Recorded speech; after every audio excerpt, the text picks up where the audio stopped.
Good morning, friends. Today we will be discussing Max Weber's concept of power. Primarily, we will be relying on two books.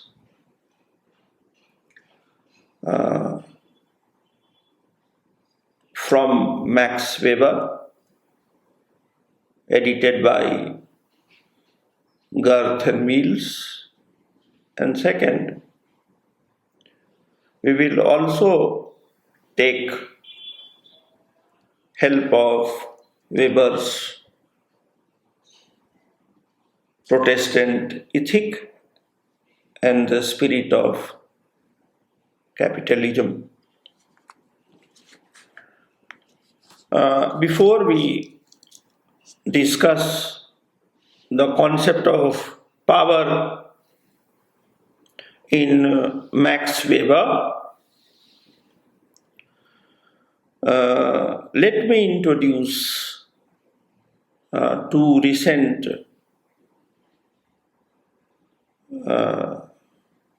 books which tries to locate the academic identity of Max Weber. One book is written by William Peterson. It was published in 2004.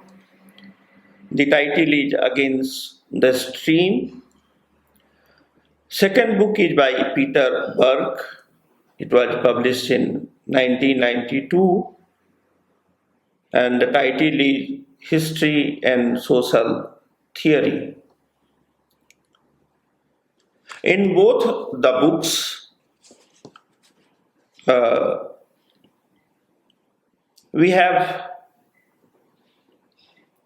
the same identity of Max Weber,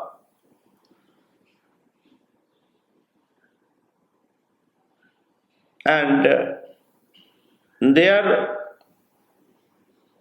ideas of Weberian scholarship is based on Weber's own assertion. Weber never saw himself as a sociologist. Rather, he always asserted his primary identity as a historian, although his writings are taught in political science and sociology and economics as well. His works in jurisprudence is also noteworthy, but in his own eyes, as Peter Burke and William Peterson claims, he was primarily a historian of capitalism as well as the historian of the modern world, although he wrote books on medieval and ancient periods as well. Second thing which I had already hinted in my earlier lectures is that we do not find in Weber references to society as a whole, whether in terms of modes of production or the Durkheimian society, as something which exist over and above individuals. But nor do we find the individual stories that one might expect from Weber's methodology. There is an unexpected determinism in his account of modern societies. The key of all this,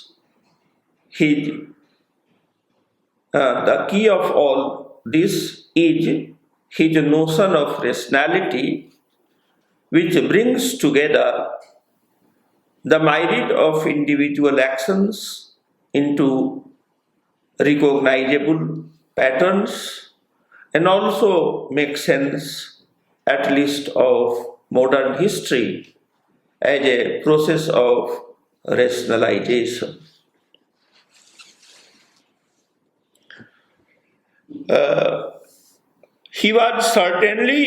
Max Weber was certainly not a formal theorist like Emile Durkheim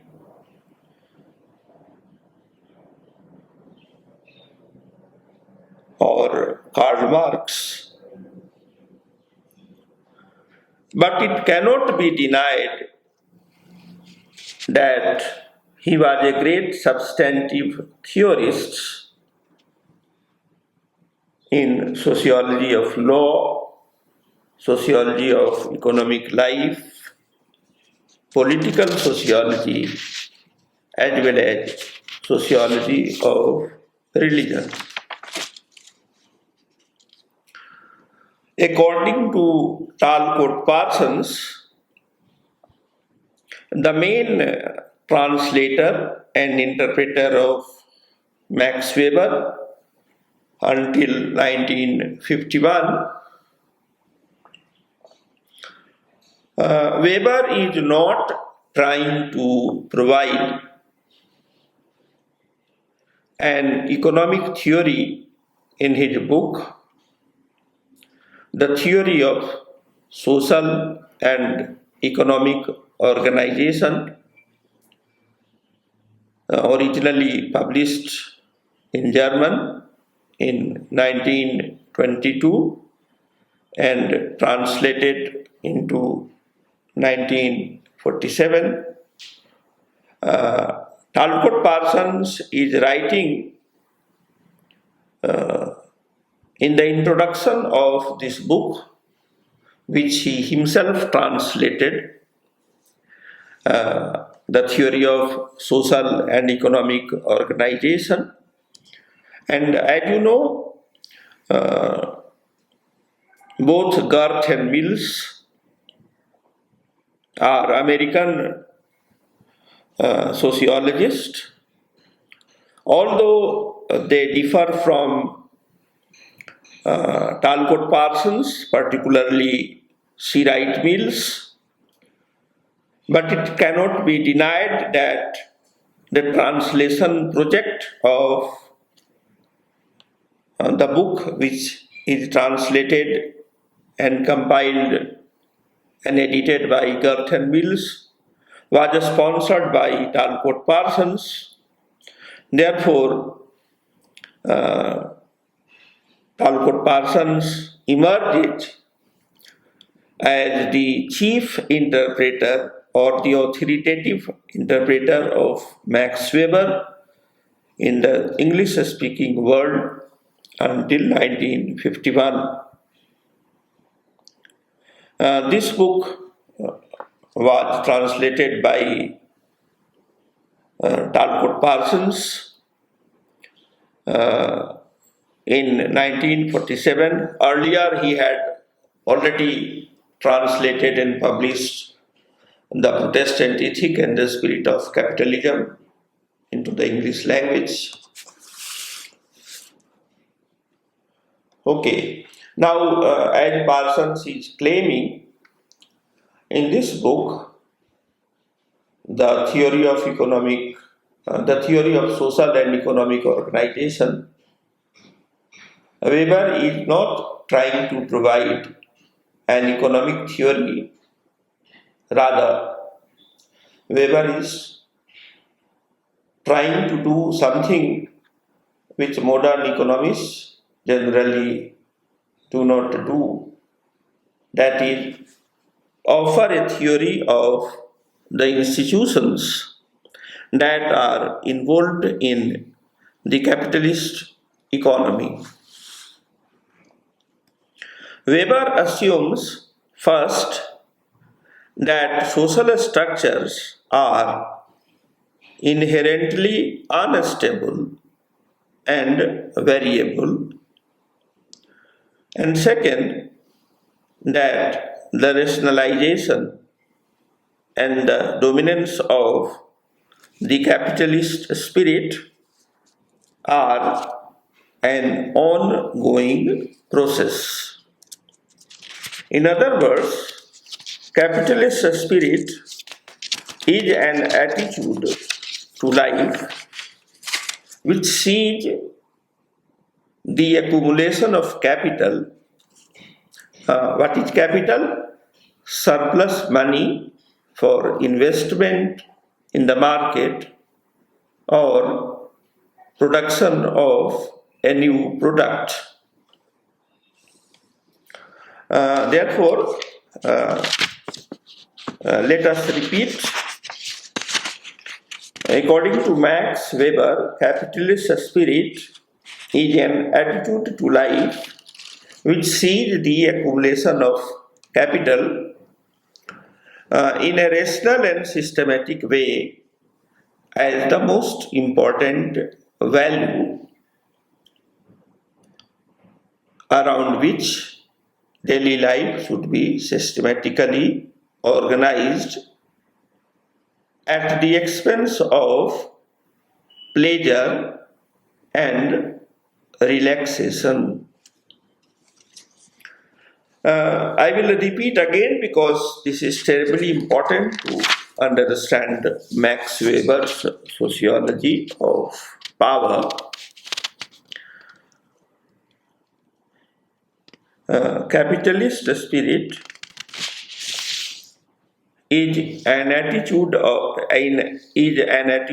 to life which sees the accumulation of capital in a rational and systematic way as the most important value around which daily life should be systematically organized at the expense of pleasure and relaxation.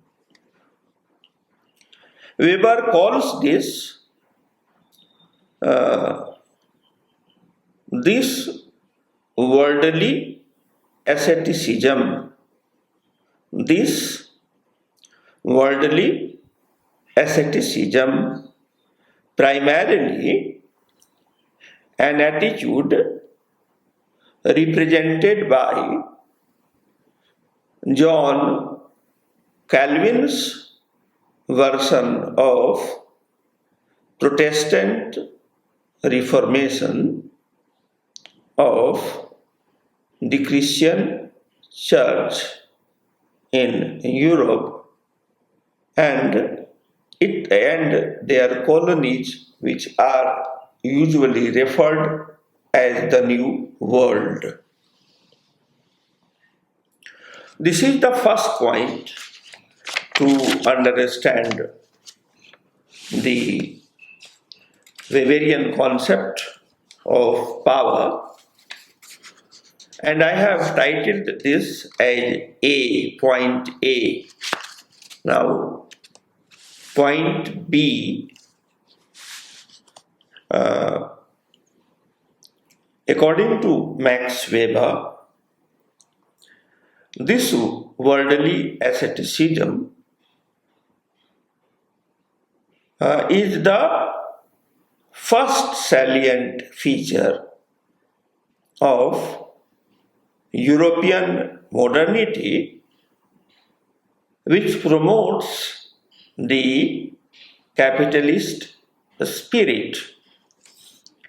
According to Weber, the second spirit of capitalism as well as European modernity is the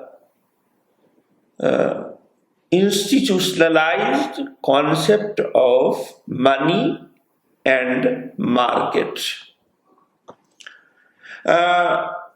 We had seen in our lecture yesterday where Marx was referring to the institution of market in the writings of classical political economists like Adam Smith.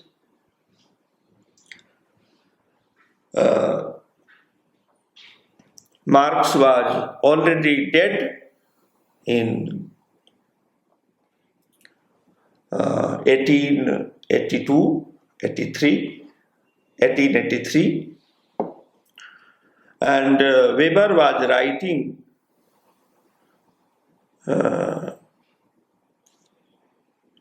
almost 40 years after his death.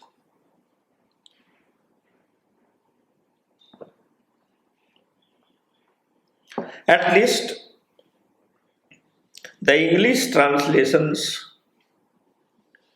of Max Weber's work provided by Parsons and his colleagues came almost 40 years after the death of Karl Marx.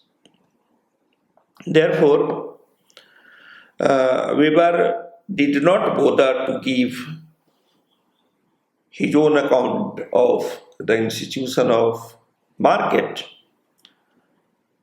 but he had something profound to say about the institutionalized concept of money in classical political economy. And he asserts, and this is my point B, that the use of money broadens the possibility of exchange and widens the scope for planning, rational calculation, and increasing wealth. Point C. Weber makes the distinction between formal and substantive rationality. One, formal or instrumental rationality refers to a situation where rational calculation is possible.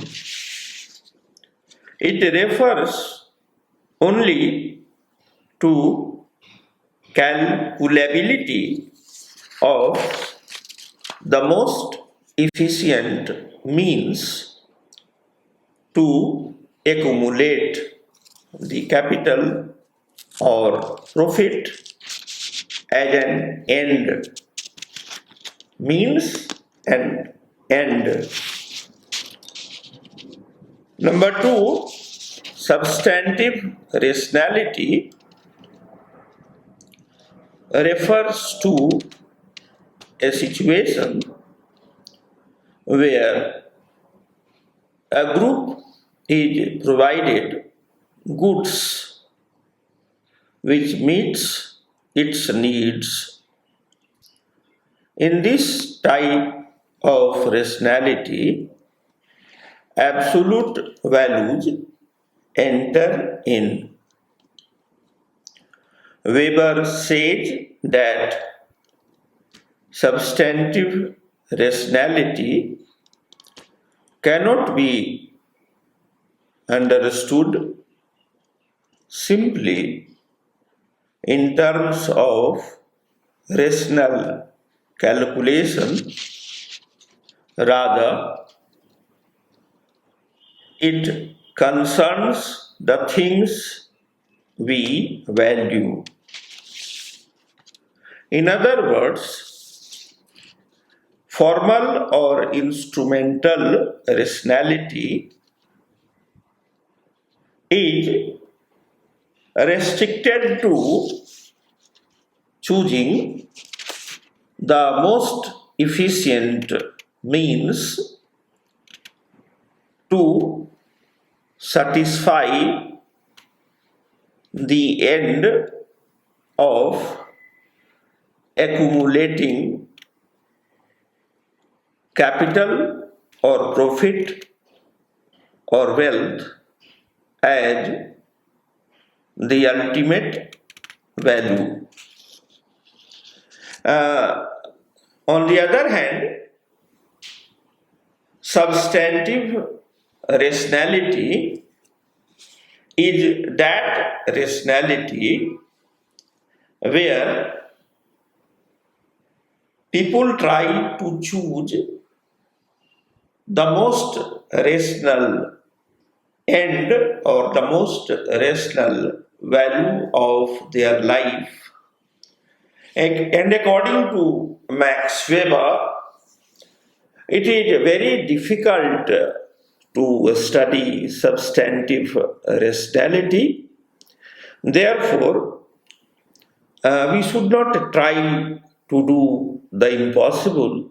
Rather, we should restrict our academic inquiry to study only the instrumental or the formal rationality of choosing the most efficient, the most profitable, the most wealth accumulating means or the medium to satisfy their greed of accumulating wealth. Third,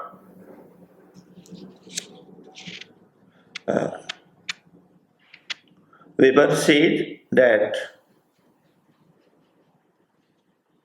given our methodology, which he outlined in Methodology of Social Sciences, we can only study formal rationality in a capitalist economy or a liberal democratic nation state. In other words, Weber is saying that I am not denying that one can study substantive rationality, but if you follow Verstehen approach or the methodology of social science, which I have outlined as the most rational method to study human society, you can only study formal or instrumental rationality, and in this way only formal and instrumental power. You cannot study substantive rationality or substantive power in modern society. In other words, unlike Durkheim and Karl Marx, who gave more importance to ontology that is the theory of reality, Weber is trying to give more importance to epistemology and methodology, that is the theory of knowledge and the method to acquire that knowledge about the reality, not as it is, but as it appears through our concepts generated by our epistemology and our methodology. I think you have understood that Weber is a very smart advocate of capitalist mode of production and liberal democratic state. Now let us come to point D. According to Max Weber, class, status groups, political party, and corporate groups, these four groups are focused around or oriented towards power as an independent point of conflict. Each represents an aspect of and a basis for power. As Marx had said, the advocates of free market, liberal democracy, and capitalist mode of production, that they take private property and selfish motive to accumulate wealth as the ultimate value or as an aspect of human nature as a species being. Max Weber is no exception. As an advocate of free market and capitalist mode of production, Weber also believed that only accumulation of wealth and profit in material terms is the ultimate goal of rational man in modern industrial and democratic society of the civilized world in Western Europe and the New World.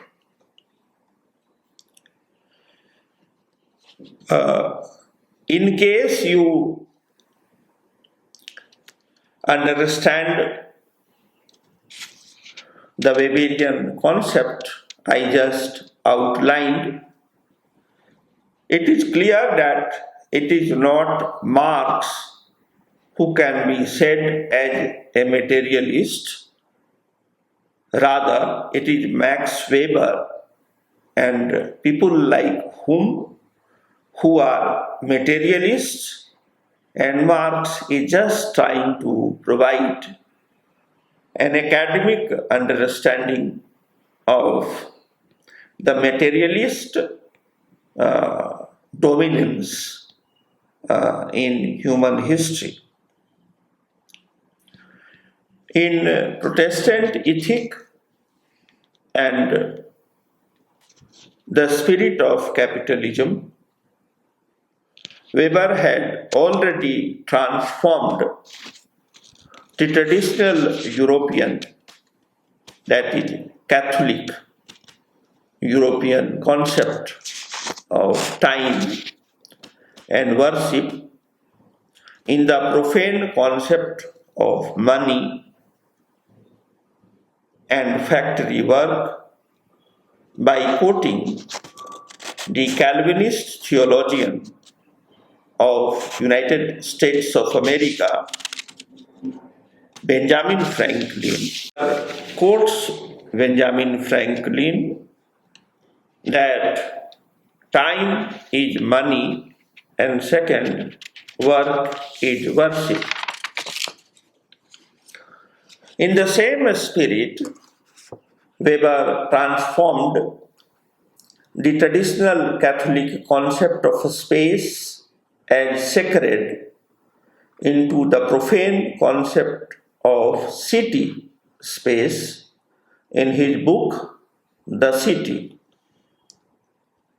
As a result, in the name of secular canon, he provided the Calvinist Protestant terminologies of time, space, work, neighborhood, and power in his books like The City, Protestant Ethic and the Spirit of Capitalism, and also the book I just quoted,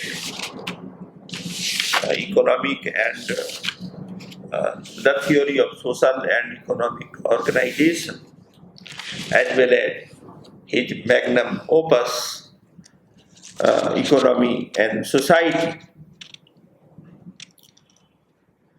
As I said earlier, his English translations until 1951 were monopolized by Talcott Parsons and his devout followers. They tried to convert the entire world into the followers of Protestant theology of John Calvin. His Marxist opponents understood Parsons' power game and tried to give a fitting reply by converting at least half of the world into Marxism. In this context, Calvinist historian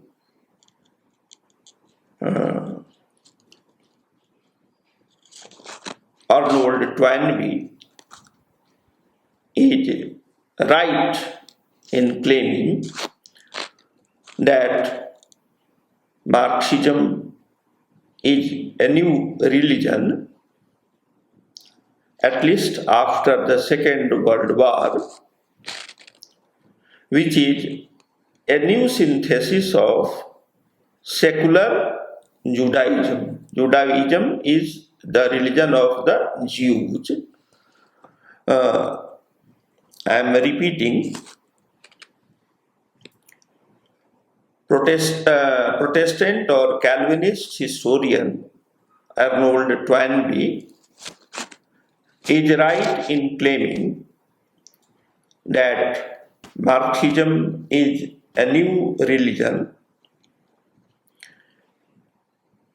which is a new synthesis of secular Judaism and secular Orthodox Christianity of Russia. But he did not disclose that Marxist theorists are also right when they claim that secularism in Western Europe and the New World is also a religion which is rooted in Protestant theology of Calvin, Luther, and Zwingli. As a result, we see a war of the new religions, namely secularism of liberal democratic world and Marxism of the second world, uh, at least during the Cold War, that is from 1945 to 1989. Now, let us come to point E.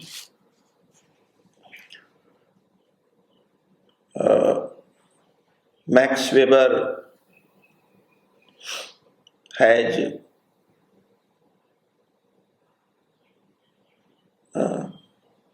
the following to say, that in Western Europe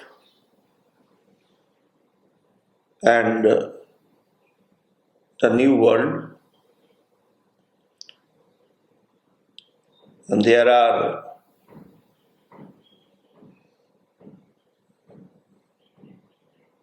classes, status groups, political parties, and corporate groups, and these four represent an aspect of and the basis for power. Number one, Weberian concept of class and corporate groups have much in common. Class is defined by Max Weber as well as Karl Marx, more or less in similar ways.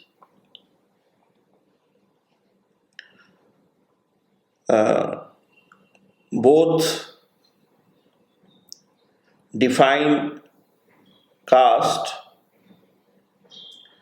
by using both define class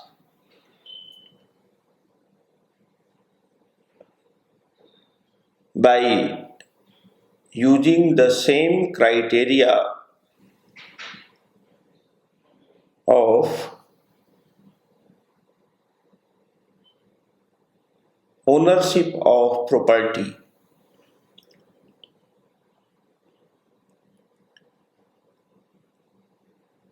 Max Weber says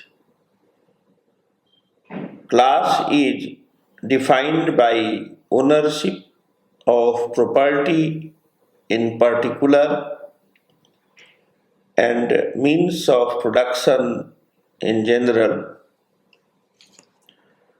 The ownership of property confers a real power on the employer, and lack of ownership of property confers a real powerlessness on the worker.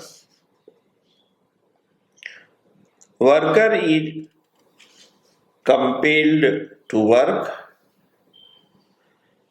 Weber does not talk about wage slavery, but he does talk about wage ship. At this point, similarity or commonality ends between Marx and Max Weber. Weber said that all workers who do not own property do not come under one class of proletariat, as Marx asserts. Rather,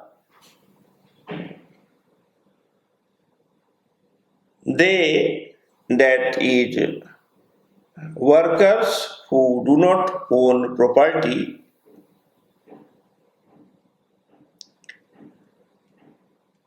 may lead to two different classes of lower class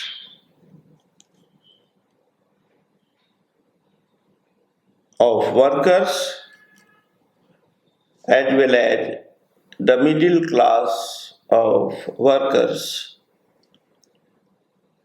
And we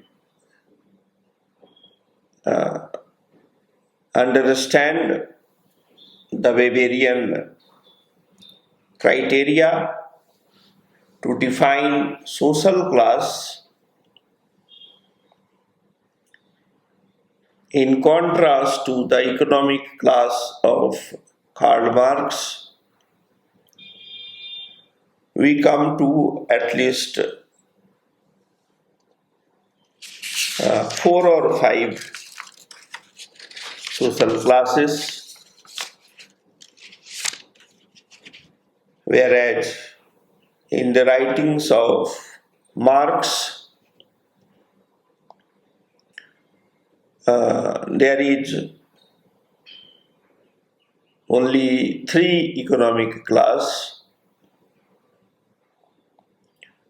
the bourgeois or the ruling class, the proletariat or the working class, and the lumpen proletariat,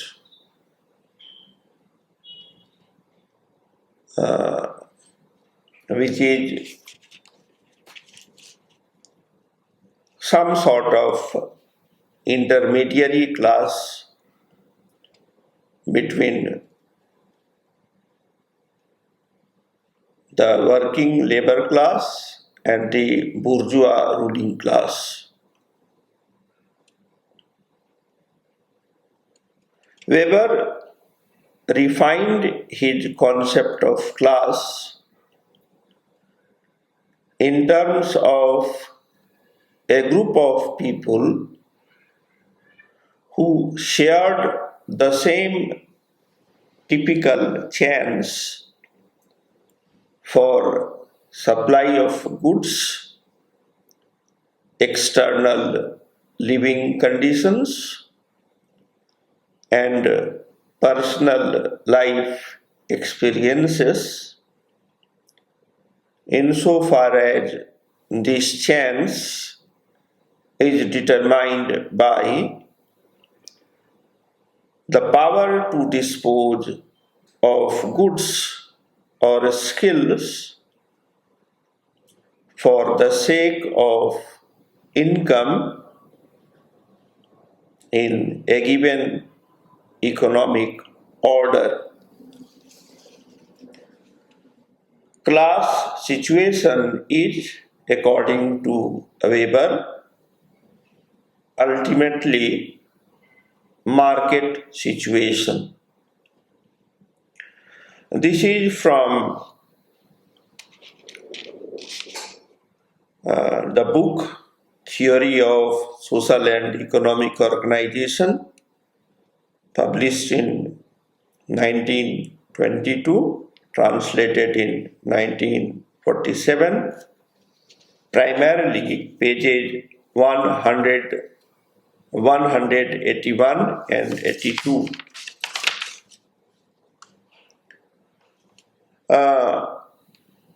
In the last book which Weber wrote and which was published in 1925 and translated in 1978, namely Economy and Society in 2 volumes. Weber talks about classes developing as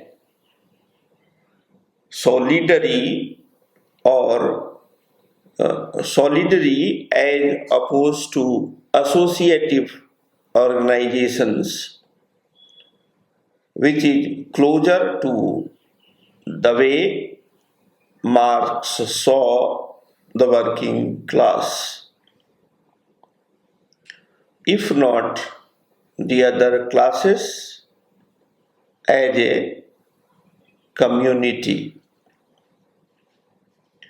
This occurs, according to Weber, when a group shares the chances of moving between a limited number of class positions,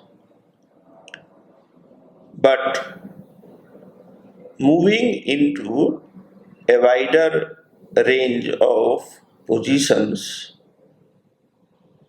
is blocked by power differentials.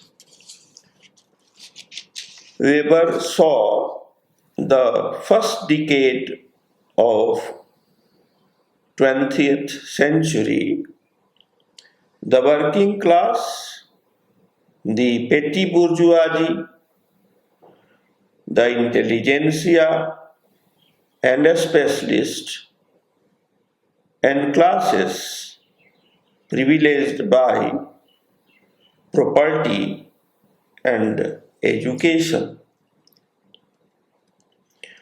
Thus, in contrast to Marx,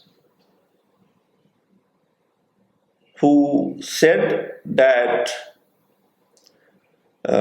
ultimately there will be only two classes in developed capitalist society, the bourgeois and the proletariat, and the third class, lumpen proletariat, will wither away. Weber discusses the existence of at least 5 classes. Number 1, the working class. Number 2, the petty bourgeoisie. Number 3, the intelligentsia. Number 4, the specialists. Number 5, the classes privileged by property and education. Then Weber discusses about the second source of power in addition to the first source, class, that is status groups. The status groups are those groups who may not have power by owning the property or means of productions.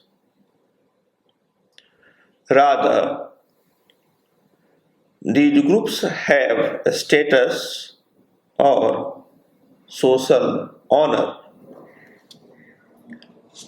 Although a status goes with the possession of material wealth, but it is an autonomous focus for conflict over power.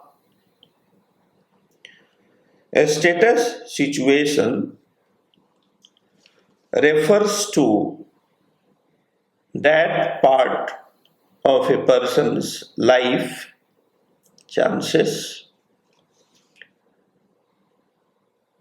which are decided by the social esteem in which he or she is held. Such esteem might be positive or negative. Along with the social esteem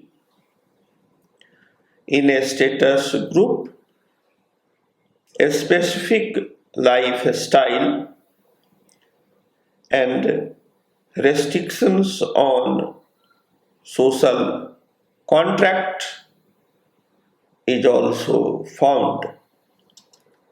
These lifestyles and restrictions are not subordinated to economic interests. For example, the Roman Catholic priests and Orthodox Jewish communities are good illustrations of status groups. The Roman Catholic priests wear distinctive clothes. They live according to distinctive rules and they do not marry. The Orthodox Jewish communities marry, but their marriage is prescribed within the group by elaborate rules. There is usually a monopoly of ideal or material goods, which is part and parcel of the stratification by status. For example, in 19th century Britain, there was a sharp distinction in British upper class circles between old and new money.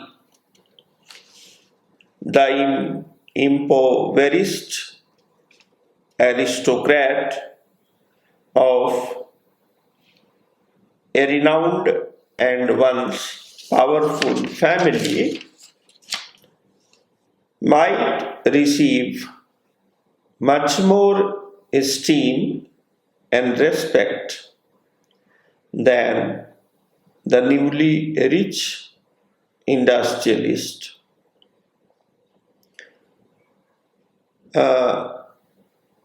And there is usually a trend was historically reported that the newly rich industrialists in 19th century British society would wish their children to marry into the former old royal families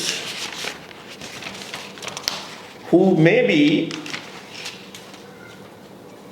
less rich at the moment,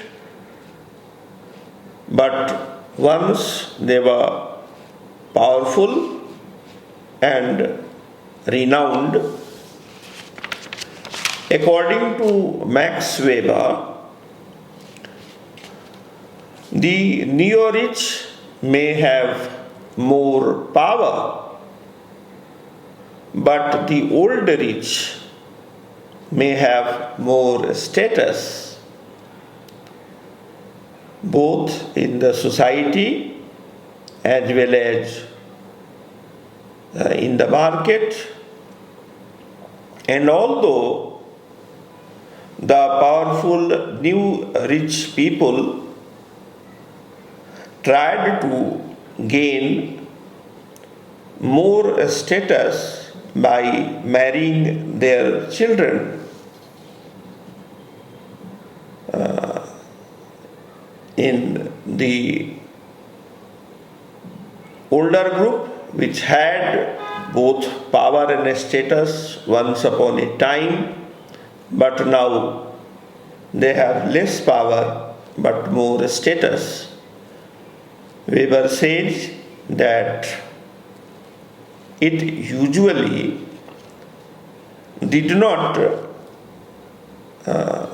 give the neo-rich more status because by using your wealth, your property, your power in the market, you can force less powerful to dance at your tune. Therefore, Weber said, power is taken at the cost of the powerless, but status is not taken by the concerned party. Rather, it is a self-esteem or honor which is voluntarily or freely given out of respect or esteem. Therefore, in Weberian sociology, there is no doubt that power and status are two different types of conceptual concepts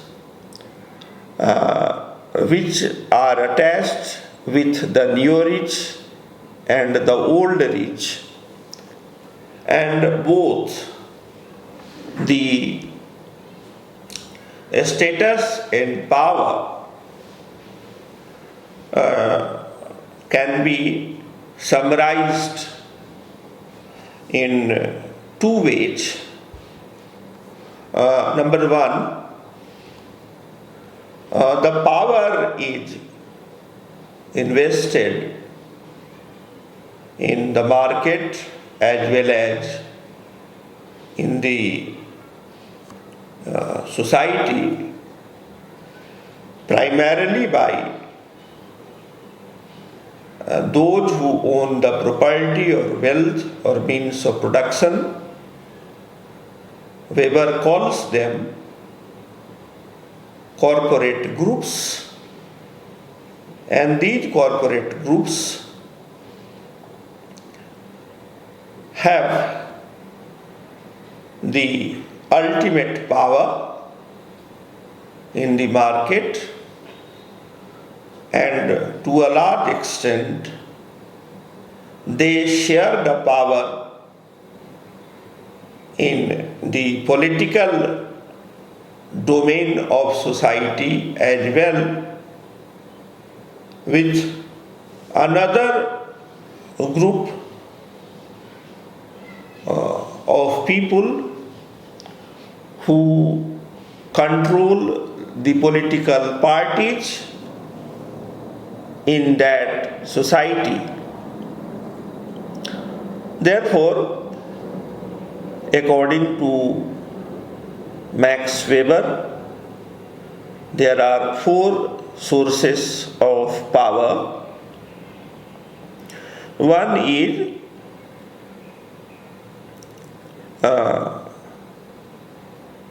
the category of class. Second is the category of status. Third is the category of political party. and the fourth is the category of corporate groups. But in case we analyze the corporate groups are part of the class system because they own the wealth, the property, the means of productions. Therefore, the upper class or the ruling class is the constituent of the corporate groups, and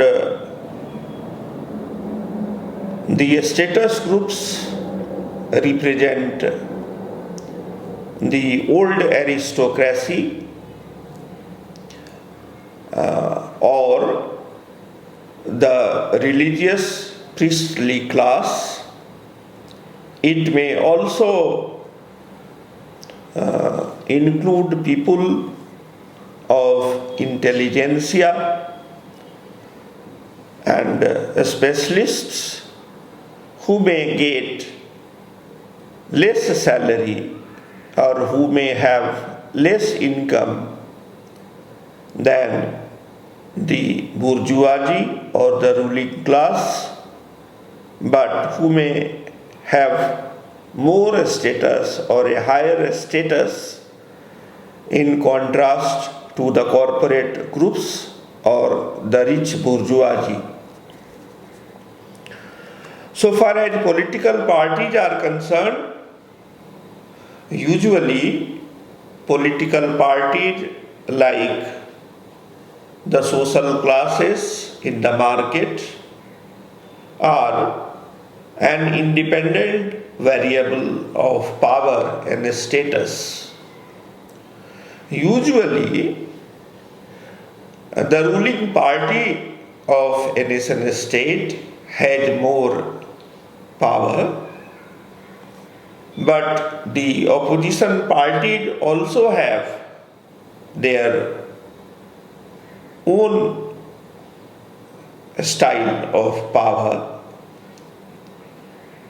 There are some people within the political parties who may not be exercising power directly, but who may be respected not only by their own partymen and the opposition party, but also by people at large, because they represent the high ideals and exemplary behavior in the political domain, which is difficult to attain by normal politicians.